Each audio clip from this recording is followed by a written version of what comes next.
Doctor BR Ambedkar Konaseema జిల్లా పాంచురామ క్షేత్రం దాక్షారామం ప్రముఖ పుణ్యక్షేత్రమైన శ్రీ మాణిక్యాంబ సమేత భీమేశ్వర స్వామి దేవస్థానంలో ఎండోమెంట్స్ రాష్ట్ర కమిషనర్ కె రామచంద్ర మోహన్ ఆకస్మిక తనిఖీ నిర్వహించారు. రానున్న గోదావరి పుష్కరాలను దృష్టిలో ఉంచుకుని ఆలయంలో చేపడుతున్న ఏర్పాట్లు, భక్తులకు అందుతున్న సేవలు, మౌలిక వసతుల పరిస్థితిని క్షుణ్ణంగా పరిశీలించారు. పుష్కరాల సందర్భంగా లక్షలాది మంది భక్తులు తరలివచ్చే అవకాశం ఉన్న నేపథ్యంలో ప్రభుత్వం నిర్దేశించిన ప్రత్యేక మార్గదర్శకాల అమలుపై అధికారులతో సమీక్ష నిర్వహించారు. భక్తులకు త్రాగునీరు, మరుగుదొడ్లు, విద్యుత్, పరిశుభ్రత వంటి పారిశ్రామిక సౌకర్యాలు ఎలాంటి అంతరాయం లేకుండా అందుబాటులో ఉండేలా చర్యలు తీసుకోవాలని సూచించారు. ఆలయ పరిసరాల్లో త్రాగునీటి కొరత ఉన్నట్లు గుర్తించిన కమిషనర్ సమస్యకు శాశ్వత పరిష్కారంగా కొత్త మంచినీటి నిల్వ ట్యాంకు నిర్మాణానికి ప్రతిపాదనలు సిద్ధం చేయాలని ఆదేశించారు. భక్తులకు మరింత మెరుగైన సేవలు అందించడమే ప్రభుత్వ ప్రధాన లక్ష్యమని పేర్కొన్నారు. రాష్ట్రంలోని ప్రముఖ దేవాలయాల్లో భక్తులకు అందే సేవల మీద ప్రత్యేకంగా దృష్టి సారించడం జరిగింది.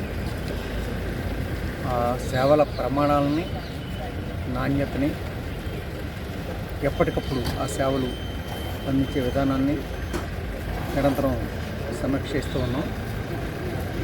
ఈ సేవల ప్రమాణాలను పెంచడానికి భక్తులు దేవాలయానికి వచ్చిన ప్రతి భక్తులు కూడా ఎటువంటి ఇబ్బంది లేకుండా సంతృప్తికరంగా దర్శనం చేసుకుని వెళ్ళే విధంగా, అదేవిధంగా ఇక్కడ ప్రసాదాలు కానీ, అన్నప్రసాదం కానీ అన్ని నాణ్యతా ప్రమాణాలతో కూడిన ప్రసాదాల వాళ్ళకి అందే విధంగా దాన్ని నిర్ధారించడం కోసం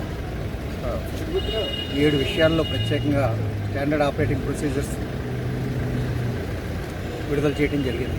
ఇవన్నీ దేవాలయాల కార్యనిర్వహణాధికారులతో కూడా సిక్స్ డిప్యూట్స్ అన్నింటినీ కూడా అన్నదానం, అదేవిధంగా పారిశుధ్యం, మంచినీటి వసతి, ప్రసాదాల తయారీ, మరుగుదొడ్లు, భక్తులకు అమ్మే ప్రసాదాల నాణ్యత, ఇవన్నీ విషయాలను కూడా ప్రత్యేకంగా ఎస్ఓపీలు జారీ చేయడం జరిగింది. వాటి అమలు గురించి ఎప్పటికప్పుడు అన్ని కార్యనిర్వహణాధికారులు, దేవాలయాల కార్యనిర్వహణాధికారులతోటి సమీక్ష చేస్తూ ఉన్నాం. దాని అమలును పర్యవేక్షించడంలో భాగంగా ఈరోజు అత్యంత ప్రాచీన క్షేత్రమైన ద్రాక్షారామ క్షేత్రానికి చేయడం జరిగింది.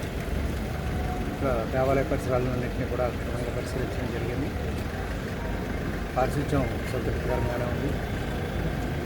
మరుగుదొడ్లు కూడా వాటి పరిస్థితులు కూడా బాగానే ఉంది. అన్నదానం విషయంలో భక్తులు సంతృప్తి వ్యక్తం చేయడం జరిగింది. అయితే కొంచెం మంచినీటి వసతిని మాత్రం ఇంకా పెంచవలసిన అవసరం ఉంది. దాని విషయంలోనే ఈవో గారికి ఆదేశాలు జారీ చేయడం జరిగింది. అయితే ఆర్కియాలజీ డిపార్ట్మెంట్ నిబంధనల దృష్ట్యా ఇక్కడ కొన్ని ఇబ్బందులు ఉన్నాయి, కొన్ని పనులు చేయడానికి. దానికి అనుగుణంగానే వారి అనుమతులకు లోబడి ప్రత్యేకంగా మంచినీరు ఏర్పాటు చేయడం జరిగింది. వాళ్ళతో కూడా మాట్లాడటం జరిగింది. ఆర్కియాలజీ డిపార్ట్మెంట్ వాళ్ళతో కూడా మాట్లాడటం జరిగింది. నీటి వసతిని కూడా త్వరలో పెంచుతారు. భవిష్యత్తులో కూడా భక్తులకి అవసరమైన మౌలిక సదుపాయాల కల్పన విషయంలో ప్రత్యేక దృష్టి పెట్టడం జరుగుతుంది. పుష్కరాలు కూడా వస్తున్నాయి కనుక భక్తుల సంఖ్య పెరిగే అవకాశం ఉంది. దానికి అనుగుణంగా మౌలిక సదుపాయాలను కూడా పెంచడం జరుగుతుంది.